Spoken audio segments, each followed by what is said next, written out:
सकता है। अनुराग सिंह साहब, एक सवाल आपके पास मैं लेकर आऊंगा, फिर मैं ब्रेक पे जाऊंगा। सवाल यह है कि जब ये ट्रेड डील को लेके बातें नहीं बन पा रही थी, एक थोड़ी सी अड़चन सी थी, तो कई लोगों से मैंने बातचीत किया, जो यूएस के इन्वेस्टर्स थे, जो यहाँ इन्वेस्ट करना चाहते थे, जो बड़े बड़े निवेशक थे, तो उन लोगों के अंदर एक अनिश्चितता सा माहौल था। वो सब रुके हुए थे, सहमे हुए से, पता नहीं क्या होगा आगे चलकर।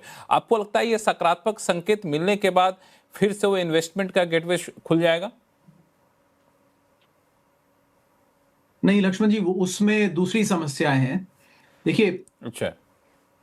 यूएस,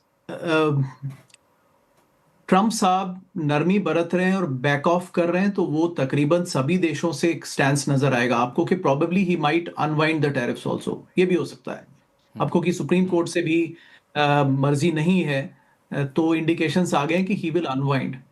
इसका ये मतलब नहीं है कि India is open to business. India business के लिए उतना ही क्लोज्ड है जितना वो पहले था। देखिए, ये हम दोनों देश, जैसे यूएस में फ्री बिजनेस है और तभी लोगों को थोड़ा इन्फ्लेशन और थोड़ा ये अगर इम्पैक्ट आता है जॉब्स पे तो वो दिखता है। India is on the other side. हम चीजों को मोस्टली बैन रखते हैं अनलेस परमिटेड। यहां पर things are everything is permitted unless banned. ये बहुत दो अलग अलग डायरेक्शंस है। तो इसका ये मतलब इंडिया के में इन्वेस्टमेंट आना नहीं आना is a function of lot of other things. इससे ये जरूर शुरू हुआ है कि अगर कोई देश कन्फ्रंट करता है कि आप अपना मार्केट खोलिए, तो इंडिया मार्केट लार्जली क्लोज्ड है। Indian government makes a choice कि हम क्लोज्ड ही रखेंगे, उसकी चाहे थोड़ी कॉस्ट हो तो हम उसको चुका देंगे। अच्छा, ये हाई लेवल है लक्ष्मण जी, बट मैं एक छोटी सी बात ऐड करना चाहता था before you go on ji. Break on the WTO issue, right. और ये हाँ। बहुत जरूरी है हमारे ऑडियंस को समझना। एक मानिक लाल वर्मा जी की एक कविता है। उसमें वो क्या है कि दो हारे हुए, एक नेता हार गया है, दो नेता हार गए हैं, और वो अपने वोटर्स को बेसिकली अब्यूज कर रहे हैं कि यार तुम हमें डेमोक्रेसी और ये सब फलाना ढिकाना समझा रहे हो। ये सब चीजें तुमको डेमोक्रेसी वगैरह किसने समझाई? मांगी लाल ने और मैंने। मांगी लाल मैंने मतलब वो भी, मांगी लाल भी हार गए, वो भी हार गए, तो वो एक तरह से लोगों को ये समझा रहे हैं। देखिए, ये WTO वगैरह यूएस को मत समझाएं, क्योंकि यूएस बोलेगा ये सारी समझदारी तुम्हें किसने समझाई? मांगी लाल ने और मैंने। यूनाइटेड नेशंस इसको नहीं मान, WTO is dead. United Nations ने क्लाइमेट अकॉर्ड से पुल बैक कर लिया है। यूएन के ह्यूमन रिसोर्सेज से वो पुल बैक कर चुका है। इंटरनेशनल कोर्ट ऑफ जस्टिस में वो सिग्नेटरी नहीं है। वर्ल्ड हेल्थ ऑर्गेनाइजेशन से मैंने बताया pull back. These organisations are relics of the past, they are dead. इनका कोई मायने नहीं है। Just because it is more suitable now we cling on to those things, उससे कोई फायदा होने वाला नहीं है, राइट। तो please don't teach the, you know, जिन्होंने सिस्टम बनाए हैं, this works very beautifully for the current establishment. ये ब्यूरोक्रेसी को बड़ा पसंद आता है। हाँ देखिए, हम ये चिट्ठी चिट्ठी खेलेंगे और ये करेंगे, रूल्स होगा WTO। ये वाली ब्यूरोक्रेसी डेड हो गई है, तो ये अब चलने वाले नहीं तो नहीं है। आपके तो आई हिसाब थिंक से, इट इज हाँ तो बेटर इफ आपका, इंडिया हाँ गेट्स ऑफ नहीं, दिस। हाँ हाँ, नहीं तो आपके हिसाब से अगर डब्ल्यूटीओ भी डेड हो चुका है, तो यूएस इसका ऐलान कर दे, यूएस वहां से निकल जाए, वो ताकि उनके एज ऊपर मच कोई ऐलान कर ऑब्लिगेशन नहीं चुके हैं रहे। आप। हाँ, तो वो आई थिंक वो ऐलान कर ही चुके हैं डायरेक्टली इनडायरेक्टली। जब हर देश से इंडिपेंडेंट डील हो ही रही है तो दैट सुपरसीड्स दी WTO। अब आप उसको अभिजीत माने नहीं दास साहब कुछ माने। जोड़ना चाहते हैं? अभिजीत दास साहब कुछ जोड़ना चाहते हैं? मैं बिल्कुल असहमत हूं जो पूर्व वक्ता ने कहा। यूएस ने अनुराग सिंह जी ने कहा। क्लियर, हाँ अनुराग सिंह जी ने कहा, यूएस ने एकदम क्लियर टर्म्स में कहा है कि we value WTO for intellectual property rights. इसलिए US is not going to walk away from the WTO। WTO एक मुर्गी है जो सोने के अंडे देती है विकसित देशों के लिए। इसलिए it would be complete fallacy to think कि WTO इररेलेवेंट हो गया है।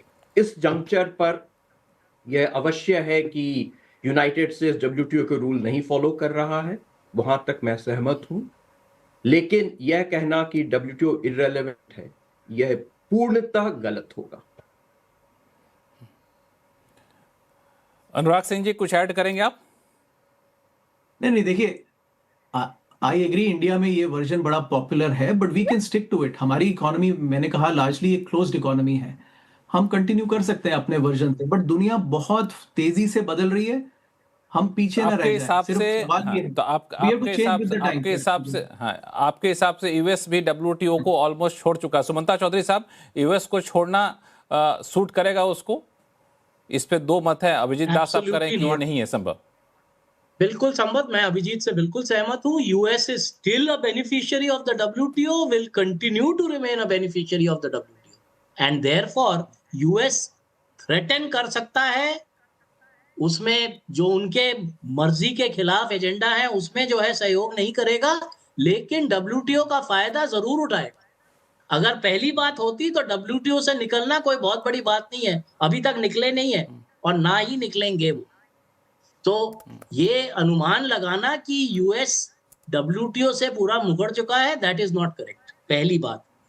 दूसरी बात, just because one country says कि भाई ये इररेलेवेंट है, doesn't mean that the rest of the 165 have to agree, unless वो भी इंडिपेंडेंटली इसी कंक्लूजन पे आए कि जो है डब्ल्यूटीओ की कोई रेलेवेंस नहीं है। अभी तक मेरे हिसाब से ऐसा कोई जो है एनालिसिस नहीं हुआ है कि यस, जो ट्रेड डील्स मैंने पहले ही कहा जो हो रहे हैं वो डब्ल्यूटीओ के रूल के अंतर्गत नहीं हो रहे, लेकिन ट्रेड डील होना डब्ल्यूटीओ के रूल में संभव है। तो डब्ल्यूटीओ के बाहर ट्रेड डील्स हो रहे हैं, भारत भी कर रहा है, सब देश कर रहे हैं, तो उससे डब्ल्यूटीओ वीक नहीं होता है।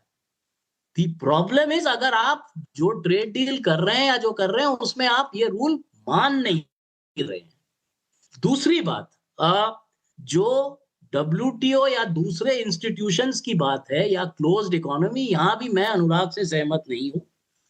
There may be, of course I respect opinions, but बहुत सारे एरियाज में इंडिया हैज ओपनड अप। अगर आप देखें तो जो है सर्विसेज, अगर आप देखें तो सर्विसेज में जो है we have one of the most liberal FDI policies. अब ग्राउंड लेवल पे हो सकता है कि there are challenges, but at the policy front, by any stretch of imagination, it is not a closed economy. उसमें बहुत जो है और हो भी रहा है। इनफैक्ट एफडीआई जो आता है लार्जली सर्विसेज में आता है। 2/3 of our FDI comes into services.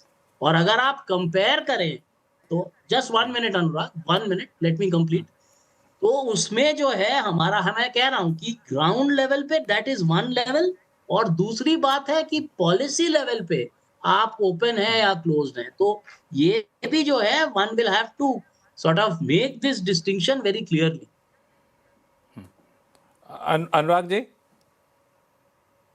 देखिए, एक तो संक्षिप्त में। यूएस ने फंडिंग तो डब्ल्यूटीओ को स्टॉप कर दी है, सस्पेंड कर दी है temporarily, and it is a way to pressurise के पॉलिसीज चेंज होनी चाहिए। बहरहाल उस पर एक चर्चा हो चुकी है, टाइम विल टेल। देखिए, India is an open economy for exports, but not for imports. ठीक है, वो सब it is well known, right? It's not India का जस्ट 40% ऑफ जीडीपी है। इंडिया का ग्लोबल ट्रेड में इंडिया का कंट्रीब्यूशन मैन्युफैक्चरिंग का लेस देन 1 से 2% है। ये पिछले 15-20 साल से यही है, उतना ही टिका हुआ है। ठीक है, ऐसा करते हैं अनुराग जी, हम लोग इस डिबेट को आगे भी जारी रखेंगे, इसी चर्चा को आगे बढ़ाएंगे। चूंकि नरेश कौशिक साहब को चूंकि ब्रेक के बाद जाना है, तो एक छोटा सा कमेंट नरेश कौशिक साहब का ले लूं इस मुद्दे पे, फिर ब्रेक पे जाते हैं। नरेश कौशिक जी, मैं दरअसल अनुराग जी से सहमत हूं, क्योंकि ट्रंप ने तो कभी इन चीजों की परवाह नहीं की। ट्रंप के रहते रहते तो इनमें से ये जितने भी इंटरनेशनल संस्थाएं हैं इनको वो इग्नोर कर रहे हैं, और इसके साथ साथ वही नहीं, पिछली पुरानी सरकारें भी कर रही हैं, अपनी तरफ से फायदा उठाने की कोशिश करते हैं वो जहां उनका हक होता। जैसे यूनाइटेड नेशंस की उन्होंने फंडिंग कितनी कम कर दी है, और हालांकि अभी भी लार्जेस्ट फंडर यूनाइटेड नेशंस का अमेरिका है, लेकिन वो किस तरह से वो दबाव डालते हैं, किस तरह से वो हाईजैक किया हुआ है, और उसके बाद भी वो कोई परवाह नहीं करते हैं। तो मुझे नहीं लगता ये इंटरनेशनल इंस्टीट्यूशंस का कोई बहुत भविष्य अमेरिका की दृष्टि से है। ये सब जो है उनका यूज मिसयूज वो करते हैं। मैं इस मामले में बिल्कुल अनुराग जी जो कह रहे हैं वो बिल्कुल सही कह रहे हैं कि ये संस्थाएं बेईमानी हो गई हैं।